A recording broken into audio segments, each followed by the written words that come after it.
First of all, how can a citizen register himself or herself as a voter in your state? And what is the total number of registered voters in your state? Uh, to become a voter, it's very simple. You have to contact your local booth level officer. In fact, there is one booth level officer for every polling station in the state, every polling booth. And you have to fill up a form, which is Form 6, and give that with two photographs. And after verification and after final publication of the electoral rolls, you will get your voter ID or EPIC card as it is called.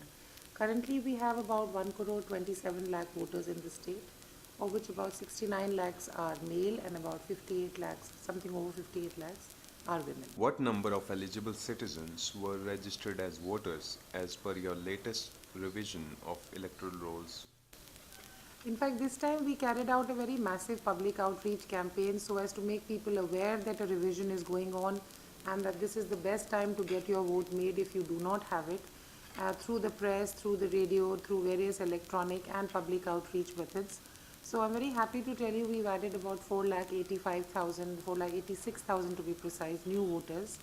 And of this, a very big percentage is youth, which is very heartening. And district-wise, our biggest addition has been in Faridabad district, which also had the lowest ratio to start with. What is the electors' photo ID cards percentage ratio to total registered voters in your state? In Haryana, we have a photo ID card coverage of around 99% or almost 100% you can say, and which shows that people here by and large, if their name is in the voter roll, they have gone and gotten a photo ID card as well. And will possession of EPIC make citizen eligible to vote? And what is the relevance of EPIC for voters?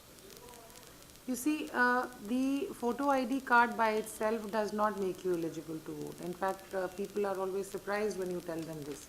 You can vote only if your name is in the voter list, in the electoral roll. The ideal situation is that every citizen's name should be in the voter list and he should have, or he or she should have an EPIC card as well.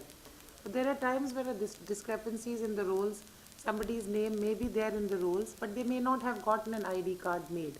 You can still vote if you give any proof of ID, whether it's a passport or a bank account. Those conditions or relaxations every time the election commission does make. Unfortunately, if you have a voter ID card and your name is not in the rolls, then you cannot vote. Does a citizen who has no proof of residence can register himself or herself as a voter, and how he should proceed? You see, some proof of residence is required. Now, over the years, the Commission has taken note of the fact that not every voter has the best form of proof available. A very poor person, for example, may not have a bank account. So, in such cases, among the permissible documents is even if a letter addressed to that person has come at his present address. Even that is acceptable. So, there are various kinds of papers you can give which I think would not be difficult for anyone, even if they're living in rented accommodation, to provide. How your department is trying to build capacity among young generation to take active part in Indian democratic process. Please tell the number of first-time registered voters during your recent revisions of electoral rolls in your state. You see, we are still finalizing the numbers, but as I mentioned earlier, the very heartening thing is that of the 4,86,000 new voters, about 50 to 60% are in the age group of 18 to 29. That is strictly the youth group. And if you look at just 18 to 19 age group, which would mean people who have just crossed 18 and just become eligible to vote, we've added about 30% of these are the 18 to 19 age group who have now become new voters. And this year, for the first time, the Election Commission has decided to celebrate 25th January, which is the founding day of the Commission, as National Voters' Day. So from January 25th of this year, on every 25th January, we will be celebrating National Voters' Day. The thinking behind this is exactly what you are alluding to, that how do we make people aware that voting is a right and a duty.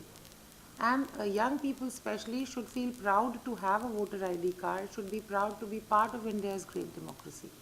And so we are already running a public awareness campaign and at the state level and the Election Commission at the country level.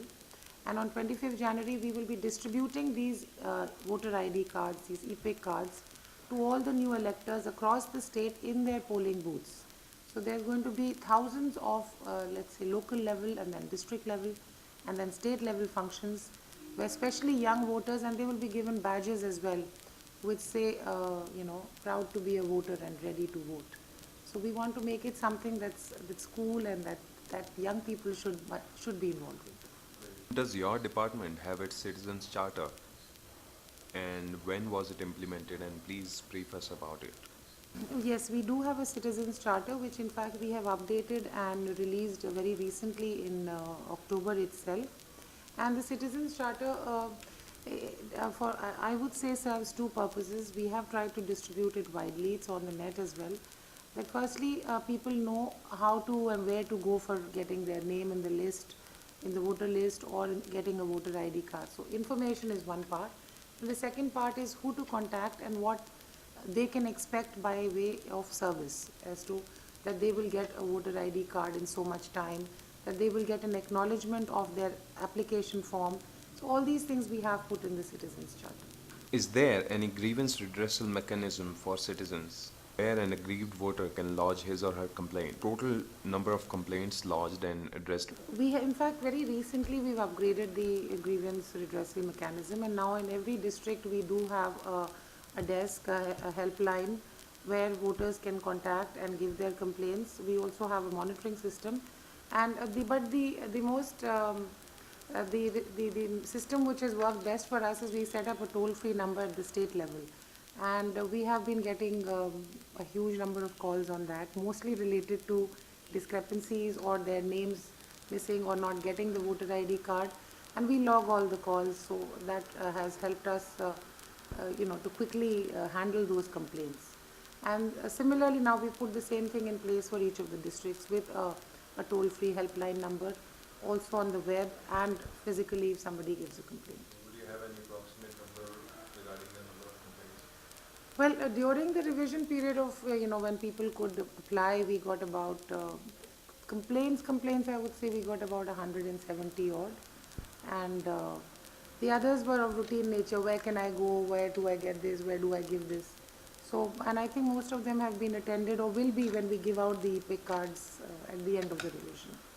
Okay, ma'am. And any other new initiatives that you would like to mention? Well, as I mentioned, the National Voters' Day is going to be a very big event for us. And the thing that I would like really to tell people that till now, if you missed the revision process, you had to wait till the next year to get your voter ID card or your name in the list. But now we will be stressing on continuous updation. Irrespective of whether a revision is on or not, you can go to the district election office, give Form 6 and get an EPIC card. So you don't have to wait. There's no question of missing out a chance or of being late. You can do that at any time during the year. So please get your vote made, please get your name in the voter list.